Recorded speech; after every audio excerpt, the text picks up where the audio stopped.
Vann Woodward, November 13, 1908, December 17, 1999, was an American historian focusing primarily on the American South and race relations.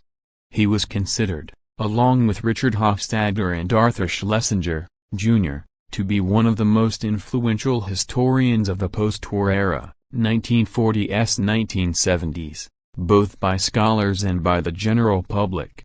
He was long a supporter of the approach of Charles A. Beard, stressing the influence of unseen economic motivations in politics. Stylistically, he was a master of irony and counterpoint. Woodward was on the left end of the history profession in the 1930s.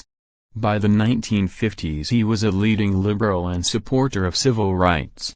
After attacks on him by the New Left in the late 1960s he moved to the right politically. Vann Woodward was born in Vandale, a town named after his mother's family and the county seat from 1886–1903. It was in Cross County in eastern Arkansas. Woodward attended high school in Morrilton, Arkansas. He attended Henderson Brown College, a small Methodist school in Arkadelphia, for 2 years. In 1930 he transferred to Emory University in Atlanta, Georgia, where his uncle was dean of students and professor of sociology.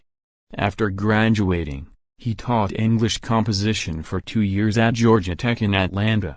There he met Will W. Alexander, head of the Commission on Interracial Cooperation, and J. Saunders Redding, a historian at Atlanta University. Woodward enrolled in graduate school at Columbia University in 1931 and received his M.A. from that institution in 1932. In New York, Woodward met, and was influenced by, W. E. B. Du Bois, Langston Hughes, and other figures who were associated with the Harlem Renaissance movement. After receiving his master's degree in 1932, Woodward worked for the defense of Angelo Herndon, a young African-American Communist Party member who had been accused of subversive activities.